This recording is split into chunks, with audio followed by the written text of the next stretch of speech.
She had been a nurse for 41 years.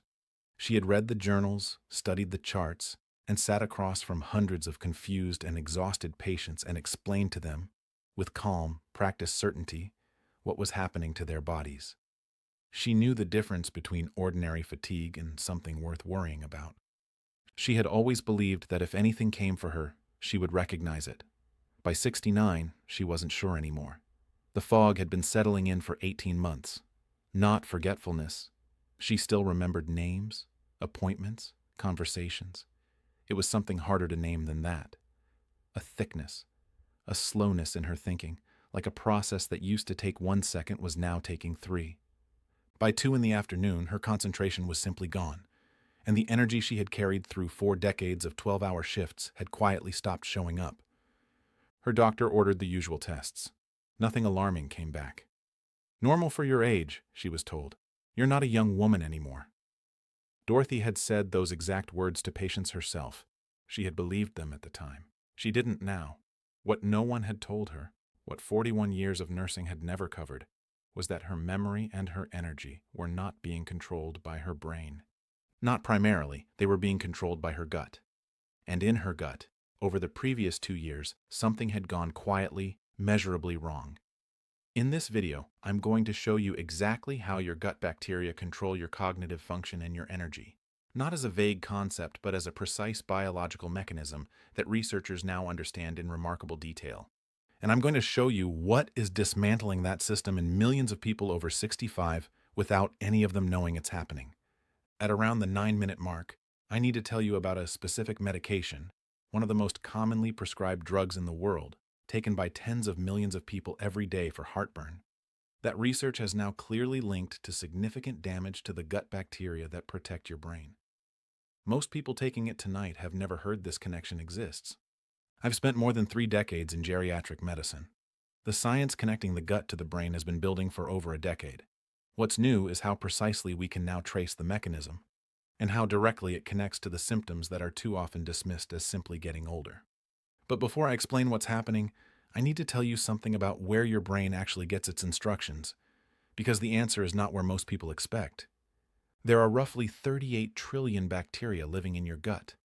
That number exceeds the total number of human cells in your entire body.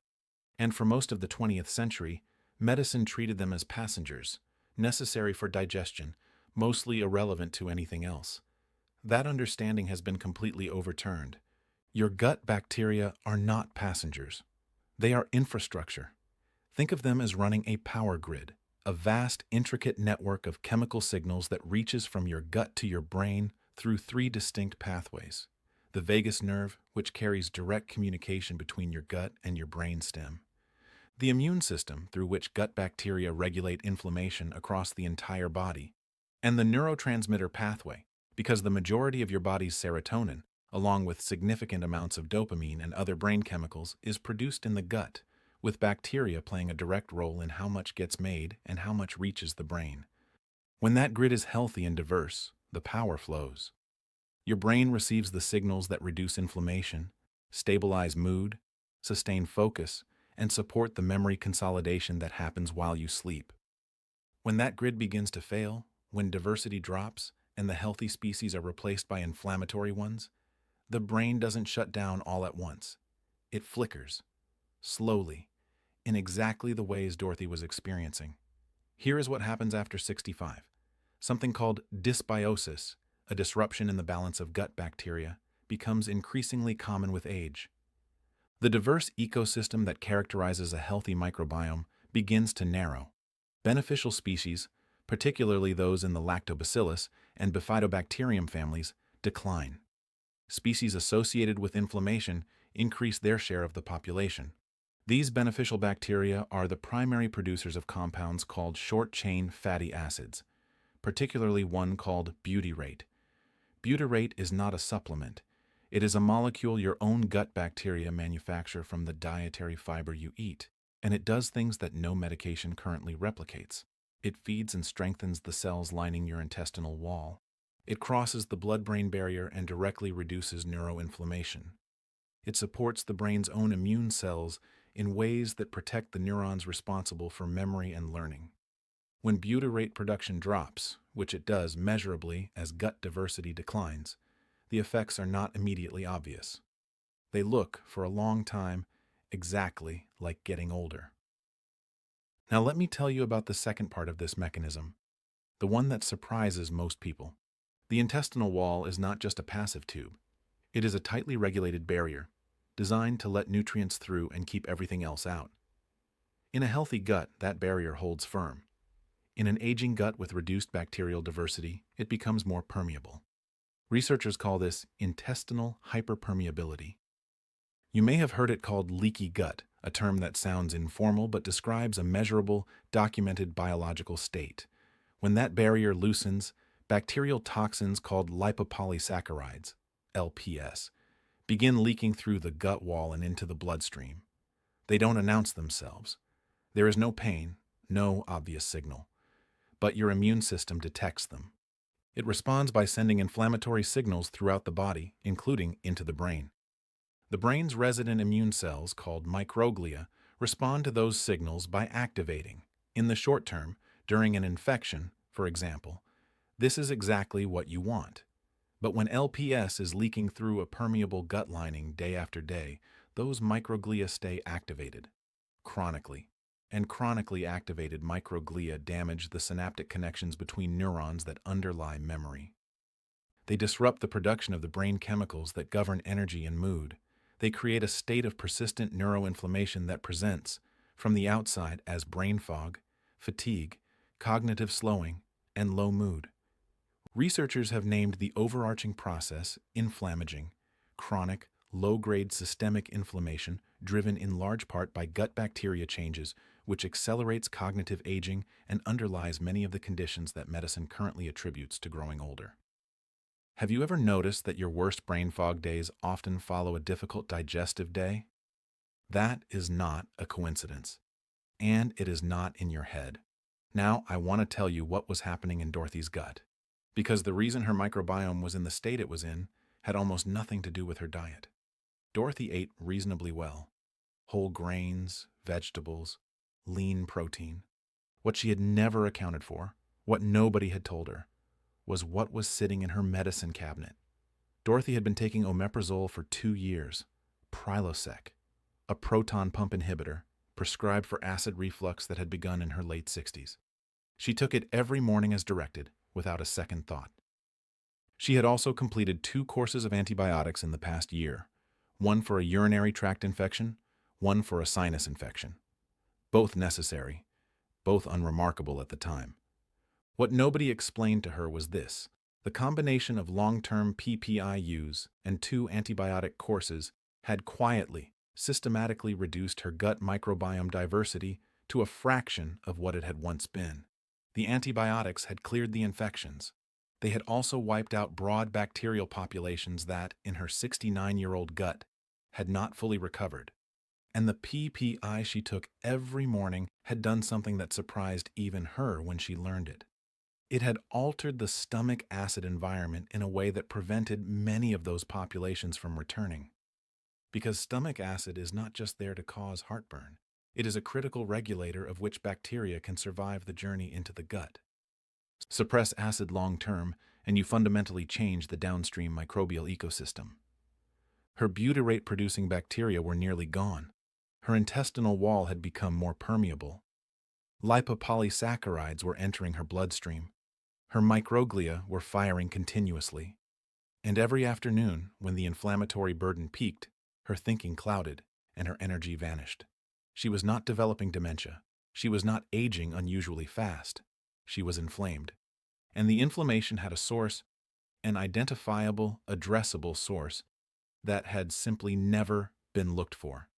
Now, I told you at the start that I would name the medication: proton pump inhibitors, omeprazole, esomeprazole, lansoprazole, pantoprazole, sold as Prilosec, Nexium, Prevacid, Protonix. They are among the most widely prescribed medications on the planet. They work by suppressing stomach acid, which relieves reflux symptoms effectively. For short-term use, the purpose for which they were originally studied and approved, they are appropriate and well established. The problem is that most people do not take them short term. They take them for years, sometimes for decades, and the research on long-term use is clear. Multiple large studies have found that chronic PPI users show significantly reduced gut microbiome diversity, specifically in the bacterial groups most responsible for butyrate production and anti-inflammatory activity. This is not a reason to stop your PPI today without talking to your doctor. Untreated acid reflux causes real serious damage over time. That risk is genuine and should not be dismissed, but it is a reason to ask a question that nobody has thought to ask you. At your next appointment, say this: how long do I actually need to be on this? And are there lower impact alternatives worth considering? That conversation, had with your doctor, who knows your full picture, could change the direction of your gut health, and through it, your cognitive function, in ways that years of supplements never could. Here is what I want you to hold on to. Your gut microbiome is one of the most responsive systems in your body. It changes measurably, meaningfully, within weeks, based on what you eat. The diversity lost to age, to antibiotics, to long-term medication use is not permanent damage. It is a starting point. And from that starting point, you have considerably more influence than most people are ever told. Let me give you 3 things to start before your next appointment. The first is the fiber foundation. Your beneficial gut bacteria, the ones that produce butyrate and hold back inflammation, feed almost exclusively on dietary fiber. Without fiber, they decline regardless of what else you try. The research target is 25 to 30 grams per day. Practical starting points. 1 cup of cooked lentils provides 15 grams. A medium apple eaten with the skin gives about 4. Half a cup of oats adds 2 grams of soluble fiber that feeds bacteria specifically. 1 fiber-rich food at every meal, built up gradually over 2 to 3 weeks, is achievable, and it is where the meaningful change begins. The second is the daily ferment. 1 serving of fermented food per day, not a supplement, not a powder, actual fermented food. Plain yogurt with live active cultures, kefir, sauerkraut, kimchi, miso. The live bacteria in these foods have been shown to colonize the gut and shift bacterial populations toward greater diversity. A Stanford study published in 2021 found that adults who consumed fermented foods daily for 10 weeks showed measurable increases in gut microbiome diversity and significant reductions in 19 separate inflammatory markers, including proteins directly linked to cognitive aging. The third is the PPI conversation. If you take a proton pump inhibitor, bring this question to your next appointment. Is this still the right medication for me at this dose? And is there a lower impact alternative we could try? An H2 blocker, for example, medications like famotidine A, works differently, controls reflux effectively for many people, and has a substantially smaller effect on the gut microbiome. 1 question. That is the starting point.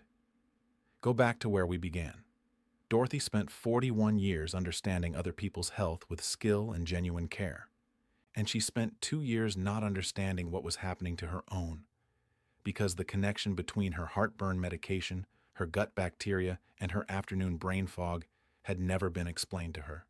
Not in nursing school, not by her own doctors, not anywhere.